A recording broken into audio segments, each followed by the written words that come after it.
Good morning class. हम अपनी वसंत पुस्तक का सेकंड लेसन पढ़ रहे हैं बच्चों। अभी हमारा पाठ पूरा नहीं हुआ है और आपको आराम से पढ़ाया जा रहा है ताकि आपको एक एक शब्द करके अच्छी तरह से भावार्थ समझ में आ जाए। तो हम आज के लेसन का जो पाठ है उसको आगे बढ़ाते हैं। कभी कभी बदलू मेरी अच्छी खासी खातिर भी करता था। आपको पता है कामता नाथ लेखक हैं इस पाठ के। वो बचपन में अपने मामा के घर के गांव में जाने का जिक्र करते हैं कि वहाँ वो एक लाख की चूड़ी बनाने वाले से अत्यधिक प्रभावित थे जिसका नाम बदलू था। तो वो बदलू के पास घंटों बैठे रहते हैं। तो उन्होंने कहा है कि बदलू उनकी अच्छी खासी खातिर भी करता था। बच्चों, जैसे कि गांव के लोग होते हैं, किसी भी व्यक्ति को, अपने मेहमान को या घर आए व्यक्ति को अत्यधिक प्यार करते हैं। जिन दिनों उसकी गाय के दूध होता वह सदा मेरे लिए मलाई बचा कर रखता। तो जिन दिनों गाय उसकी दूध देने वाली होती है तो वो लेखक के लिए मलाई बचा कर रखता। और आम की फसल में तो मैं रोज ही उसके यहाँ से 2-4 आम खाता। तो उसके पास आम का पेड़ भी था जिससे लेखक आम भी खाता था। परंतु इन सब बातों के अतिरिक्त जिस कारण वह मुझे अच्छा लगता था वह था कि लगभग रोज ही वह मेरे लिए 1-2 गोलियां बना देता था। लेकिन बचपन में लेखक को आम खाने या दूध पीने के लिए वह अच्छा नहीं लगता था, बल्कि वह अच्छा इसलिए लगता था कि रोज वह लाख की रंगीन गोलियां लेखक के लिए बनाकर उन्हें दे देता था। आपने बचपन में देखा होगा कि छोटी छोटी चीज़ों से भी क्या होता है, प्यार होता है। और अगर वो अलग तरह की हों, बहुत महंगे खिलौने ही हों, ज़रूरी नहीं होता है। कभी कभी कोई ऐसी चीज़ भी हमें बहुत अच्छी लगती है जिसकी कोई कीमत नहीं होती है या बहुत कम कीमत होती है। तो मैं बहुधा मतलब मैं प्रायः अक्सर, बहुधा का मतलब अक्सर या प्रायः, हर गर्मी की छुट्टी में अपने मामा के यहाँ चला जाता और एक आध महीने, एक आध मतलब है बच्चों 1 महीने या आधा महीने वहाँ रहकर स्कूल खुलने के समय तक वापस आ जाता। परंतु 2-3 बार ही मैं अपने मामा के यहाँ गया होऊंगा, तभी मेरे पिता की एक दूर शहर में बदली हो गई, ट्रांसफ़र हो गया। मतलब अपने मामा के वहाँ वो 2-3 साल लगातार गए और उसके बाद उनके पिताजी का ट्रांसफ़र क्या हो गया, दूर हो गया। और एक लंबी अवधि तक, एक लंबे समय तक मैं अपने मामा के गांव न जा सका। तब लगभग 8-10 वर्षों के बाद जब मैं वहाँ गया तो इतना बड़ा हो चुका था कि लाख की गोलियों में मेरी रुचि नहीं रह गई थी। और 8-10 वर्षों के बाद जब लेखक गांव गए तो वह इतने बड़े हो गए थे कि अब लाख की गोलियों से खेलने की उनकी उम्र नहीं रह गई थी। अतः गांव में होते हुए भी, इसलिए जब वो बच्चे थे तो गांव उन गोलियों के लिए, रंगीन गोलियों के लिए, लाख की गोलियों के लिए वो बदलू के पास जाते। लेकिन जब बड़े होके गए तो उन्हें उस बदलू के पास जाने की ज़रूरत ही नहीं रही, उसकी याद भी नहीं आई। ठीक है। इस बीच मैंने देखा कि गांव में लगभग सभी स्त्रियां कांच की चूड़ियां पहने हैं, लेकिन लेखक ने उन्हें बदलू के पास तो नहीं गए, लेकिन उन्हें कुछ चीज़ें उसकी याद रही। उन्होंने देखा कि यहाँ औरतें अब कांच की चूड़ियां पहनने लगी हैं। उन्होंने नोटिस किया, विरले ही हाथों में मैंने लाख की चूड़ियाँ देखी। विरले मतलब बहुत ही कम हाथों में उन्होंने लाख की चूड़ियाँ देखी। तब एक दिन सहसा मुझे बदलू का ध्यान आया। तो लाख की चूड़ियाँ देखते ही और सबने कांच की चूड़ियाँ पहनी हैं, इस बात से लेखक को बदलू का ध्यान हो गया, उनका स्मरण हो गया। बात यह हुई कि बरसात में मेरे मामा की छोटी लड़की आंगन में फिसल कर गिर पड़ी। और ऐसा हुआ कि लेखक के मामा की छोटी जो लड़की थी वह आंगन में फिसल कर गिर गई थी और लेखक भी वहीं थे। और उसके हाथ की कांच की चूड़ी टूटकर उसकी कलाई में घुस गई और हाथ में जो उसने कांच की चूड़ी पहनी थी वो हाथ में घुस गई और उससे खून बहने लगा। मेरे मामा उस समय घर पर न थे, मुझे ही उसकी मरहम पट्टी करनी पड़ी। तो मामा के घर न होने से लेखक को ही उसके हाथ में पट्टी बांधनी पड़ी, खून धोना पड़ा। तभी सहसा मुझे बदलू का ध्यान आया। तो लेखक को अचानक बदलू की और भी याद आ गई। मैंने सोचा कि उससे मिलाऊं। तो लेखक ने समझा कि अब वो उससे मिलकर आएंगे।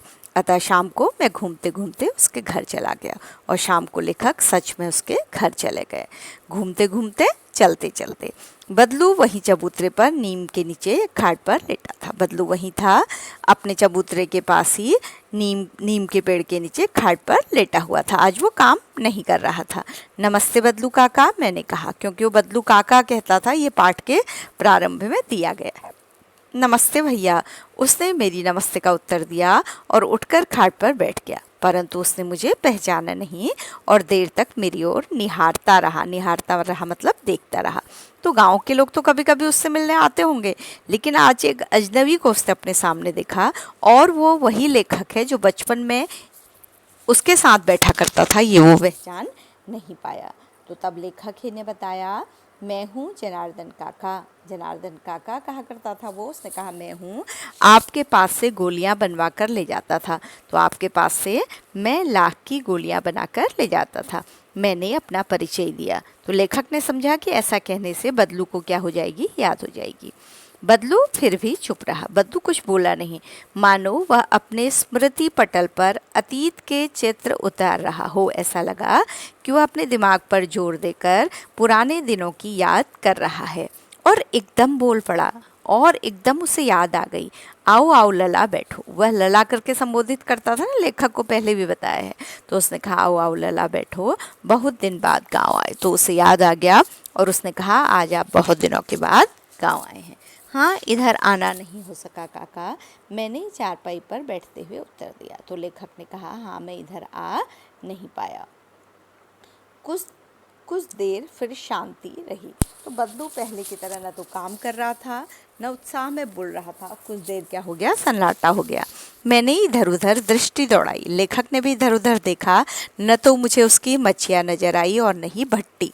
तो लेखक को जिस छोटी सी चारपाई पर रस्सी से बुनी हुई चारपाई पर बैठकर वह अपना काम करता था, न तो उसे वह दिखाई दी और न आग की वह भट्टी जिसमें गलाकर वह लाख की चूड़ियाँ बनाता था। आजकल काम नहीं करते काका, मैंने पूछा। तो लेखक ने पूछ ही लिया। जब उन्होंने आसपास नहीं देखा, उनको लगा कि आजकल काम नहीं होता, तो लेखक ने पूछ लिया, नहीं लला, काम तो कई साल से बंद है। नहीं लला या बेटा तरह का शब्द है। काम तो कई सालों से क्या हो गया है, बंद हो गया है। मेरी बनाई हुई चूड़ियाँ कोई पूछे तब तो उसने कारण भी बताया कि अब उसकी बनाई हुई चूड़ियों को कोई भाव नहीं देता है, उन्हें कोई याद नहीं करता है, या वो किसी के काम की नहीं रह गई हैं। गांव-गांव में कांच का प्रचार हो गया, हर गांव में कांच की चूड़ियाँ चल गई हैं। आपको याद होगा, जब ये पाठ पहले पढ़ाया गया था तो बदलू जो था वो कांच की चूड़ियों को देखकर क्या रहता था, नाराज रहता था बच्चों। क्यों? क्योंकि उसका पेशा था लाख की चूड़ियाँ बनाना। तो उसको पता था कि अगर कांच की चूड़ियाँ लोग पहनने लगेंगे तो लाख की चूड़ियाँ बनना क्या हो जाएंगी, बंद हो जाएंगी। वह कुछ देर चुप रहा। वह थोड़ी देर चुप हो गया। उसकी चुप्पी क्या संकेत दे रही थी कि वह दुखी था। फिर बोला, मशीन युग है न लला। तो उसने फिर बोलना शुरू किया कि यह मशीनों का युग है। आजकल सब काम मशीन से होता है। तो आजकल सारे काम किससे होने लगे हैं, मशीन से होने लगे हैं। खेत भी मशीन से जोते जाते हैं। खेतों में भी मशीन, खेतों को जोतने वाली मशीन को क्या कहते हैं बच्चों, ट्रैक्टर। इस तरह की प्रश्न भी आ सकते हैं, ध्यान रखिएगा, ठीक है। और फिर जो सुंदरता कांच की चूड़ियों में होती है, लाख में कहाँ संभव है। और फिर उसने कहा कि कांच की चूड़ियाँ इतनी सुंदर बनती हैं कि लाख की चूड़ियाँ उतनी सुंदर नहीं बन सकती। आपने देखिए कैसे वो अपनी बात बदल रहा है। पहले वो कहता था कि लाख की चूड़ियाँ बहुत अच्छी होती हैं, लेकिन अब उसको पता है कि मशीन से जो डिज़ाइन बन सकते हैं वो हाथ से नहीं बन सकते। तो एक तरफ से लग रहा कि उसने सरेंडर कर दिया है कि जब लोग कांच की चूड़ियाँ पहनने ही लगे, उसकी लाख की चूड़ियाँ लोगों ने लेना बंद कर दिया, तो उसने भी अपना काम क्या कर दिया, बंद कर दिया। तो इस पैराग्राफ में उसने लेखक को अच्छी तरह से समझा दिया है। लेकिन कांच बड़ा खतरनाक होता है, बड़ी जल्दी टूट जाता है, मैंने कहा। लेकिन लेखक ने कहा कि कांच खतरनाक होता है। क्यों कहा बेटा? कल ही उसने देखा था कि उसके मामा की लड़की फिसल कर गिर गई थी, तो उसके हाथ में कांच का टुकड़ा क्या हो गया था, चुभ गया था। मैंने कहा, नाजुक तो फिर होता ही है लला। कहते कहते उसे खांसी आ गई और वह देर तक खांसता रहा। उसने समर्थन किया कि हाँ, कांच बहुत नाजुक होता है। यह कहते कहते उसे खांसी आ गई और वह देर तक खांसता रहा। यह प्रतीक है कि अब उसका स्वास्थ्य भी क्या है, ठीक नहीं है। मुझे लगा उसे दमा है, सांस से संबंधित रोग है, ठीक है, अस्थमा जिसे कहते हैं, कि उसकी सांस फूलने का रोग हो गया है। लेखक को ये महसूस हुआ। अवस्था के साथ साथ उसका शरीर ढल चुका था, उसकी अब उम्र भी हो चुकी थी और उसका शरीर क्या हो चुका था, जर्जर हो चुका था, बूढ़ा हो चुका था। उसके हाथों पर और माथे पर नसें उभर आई थी। आपने देखा होगा बच्चों, जैसे जैसे शरीर में उम्र होती है, शरीर की बाहरी त्वचा भी क्या हो जाती है, बदलने लगती है। तो नसें क्या हो जाती हैं, उभर आती हैं, शरीर से बाहर दिखाई देने लगती हैं। तो ऐसा ही बदलू के साथ भी हो रहा था। तो जाने कैसे उसने मेरी शंका भांप ली और बोला, दमा नहीं है मुझे, फसली खांसी है। तो बदलू ने देखा कि लेखक कुछ सोच रहे हैं, तो उन्होंने कहा कि मुझे दमा नहीं है, बल्कि मुझे मौसम की खांसी है। फसली खांसी मतलब है बच्चों, मौसम की वजह से खांसी है। यही महीने 2 महीने से आ रही है, आजकल ही महीने 2 महीने से हो रही है। 10-15 दिन में ठीक हो जाएगी और 10-15 दिन में खांसी क्या हो जाएगी, ठीक हो जाएगी।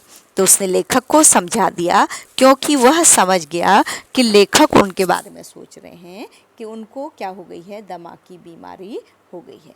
तो बच्चों, आज हमने जो पैराग्राफ पढ़े उनमें जो क्वेश्चन बन सकते हैं वो कैसे कैसे बन सकते हैं, देखिए इसके अतिरिक्त भी बन सकते हैं, लेकिन कुछ मैं आपको समझा देती हूँ। देखिए, जब पहला जो हमने पढ़ा, कभी कभी बदलू मेरी अच्छी खासी खातिर भी करता, तो इसमें बनता है कि जब लेखक बदलू के पास जाता था तो बदलू उसकी खातिर कैसे करता था, ठीक है, या लेखक को क्या क्या देकर वो उसकी खातिर करता था। ठीक, इसके अतिरिक्त क्या लेखक बदलू के पास केवल खाने की इच्छा लेकर जाता था या खाने के शौक के कारण जाता था? तो नहीं। किस वजह से जाता था? गोलियों की वजह से। तो दूसरा है, लेखक को बदलू की याद कब आई? कब याद आई? जब उसकी मामा की लड़की क्या हो गई, गांव में उसके घर में फिसल गई और उसके कलाई में क्या लग गई, चोट लग गई। और एक क्वेश्चन हो सकता है कि लेखक ने 8-10 साल बाद गांव में जाकर क्या बदलाव देखा, या फिर लेखक इतने सालों तक गांव क्यों नहीं जा पाया। ठीक है, इसके पश्चात जब लेखक बदलू के पास गए तो उन्होंने क्या देखा? क्या देखा कि बदलू खाट पर लेटा हुआ है और उसके आसपास न तो भट्टी है और न मचिया है जिस पर बैठकर बदलू क्या किया करता था, काम किया करता था। ठीक है, और इसके पश्चात लेखक के बदलू के पास पहुंचने पर लेखक ने बदलू के स्वास्थ्य के बारे में क्या नोटिस किया या क्या नोट किया? ठीक है, क्या देखा या स्वास्थ्य के बारे में क्या परिवर्तन देखा? देखा कि अब वो जर्जर हो चुके हैं, उन्हें खांसी आने लगी है। लेखक को लगा कि शायद उन्हें क्या हो गया है, दमा हो गया है। ठीक है, तो इस तरह से बच्चों ये हाँ, यहाँ देखिए एक पैराग्राफ इसमें भी क्वेश्चन बनता है, नहीं लला काम तो कई साल से बंद है। अपने काम बंद होने के बारे में बदलू ने लेखक को क्या बताया? ठीक है, ये बताया कि मशीन से सारे काम होते हैं और कांच की चूड़ियाँ सुंदर होती हैं, इसलिए उसका काम क्या हो गया है, बंद हो गया है। ठीक है, तो ये इस तरह के क्वेश्चन बनते हैं। ये क्वेश्चन अलग से इनके उत्तर याद करने की कोई ज़रूरत नहीं है बच्चों। क्यों? क्योंकि ये क्वेश्चन आपको लेसन पढ़ने से या समझने से स्वयं ही आ जाएंगे। तो हम जो क्वेश्चन इस पार्ट के करेंगे भी, तो हो सकता है कि एग्ज़ाम में उस तरह के क्वेश्चन ना आए, या आए भी तो उनकी लैंग्वेज क्या हो, चेंज हो, भाषा चेंज होगी। तो आप भाषा को देखकर उसे समझिएगा। अगर आपको पार्ट समझ में आया है तो प्रश्न समझने में कोई भी दिक्कत नहीं होगी। तो बच्चों, आज के पार्ट को हम यहीं पर समाप्त करते हैं। आज आपका होमवर्क ये है कि इस पार्ट को आप उच्चारण करके, ज़ोर से उच्चारण करके अपने घर में फिर से पढ़िएगा और उसे अच्छी तरह से समझने की कोशिश करिएगा। जितने बार आप अच्छी तरह से पढ़ेंगे, ये पार्ट आपको क्या होता जाएगा, याद हो जाएगा। तो बच्चों, हम आज की कक्षा यहीं पर समाप्त करते हैं। Thank you class.